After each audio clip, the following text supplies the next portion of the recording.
Alright, this video is going to be about rendering and how to render in Blender. Alright, so for this video we're going to be using the Cycles rendering engine, which I think of the free rendering engines gives the best look. Alright, so we have our project with our cube, and this will be what we render. You'll have to do a little bit more work on it, obviously, to make it look nice and what you want to actually render. What I've got here is just a checkered box that's extremely shiny, so that'll be a lot of fun to render. Let's see what we can do.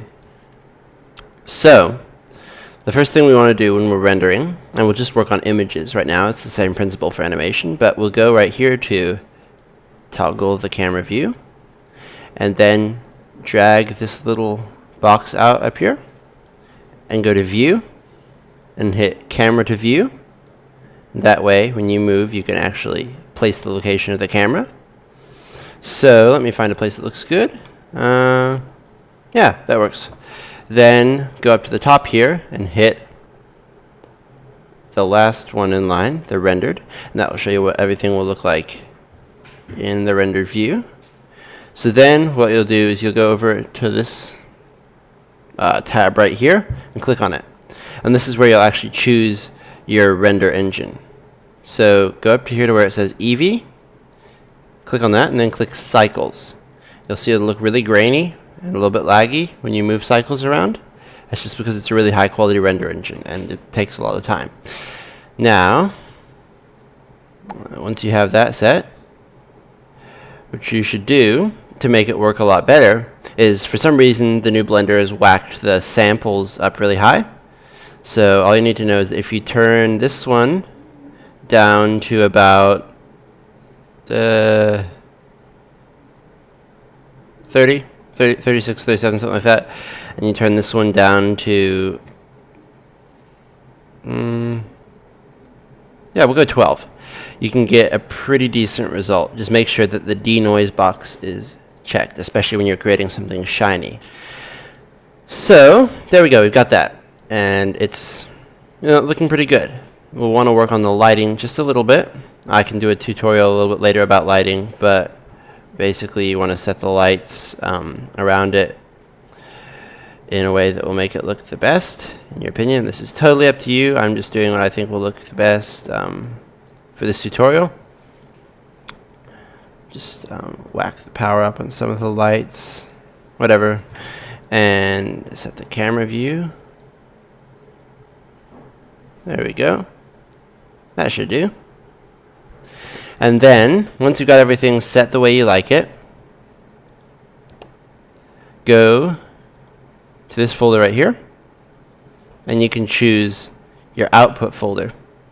So basically, click on that, navigate to the folder that you want to keep it in. I have it set at a certain one. You hit accept, and it will then store your stuff in that section.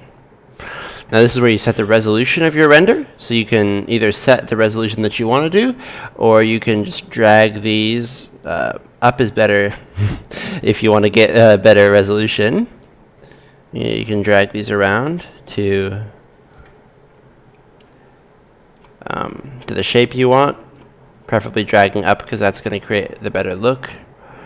And you see how we have this reflection right in there. I'm going to move that right there. And that looks a bit bad at the moment, actually, so I'm going to whack that up to maybe a stronger light to give a reason for how bright it is there.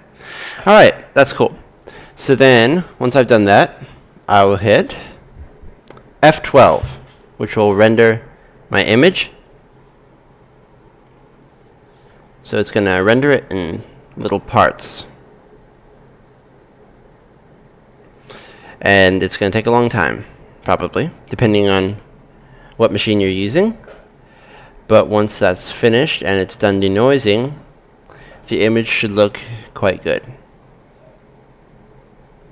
So as soon as the denoising is over, we'll get to see what the final product looks like.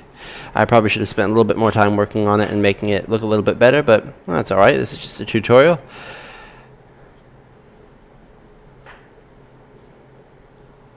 Come on, you can do it. I think if I was higher tech, I would cut this bit out. Oh, yes. Cool. There we go. We've got our basic render. So you can move around to that. And the last thing is to save it, go to Image, hit Save As, and choose your folder. I'll go Downloads and checker box, whatever, and hit Save as Image, and that will be what actually saves your image. The folder that we set was for if you render an animation, and that is a whole different story. If you want to render an animation, you go up to here, you hit Render Animation, or you can hit Control F12, and that will render your animation. All right, so that is rendering in Blender.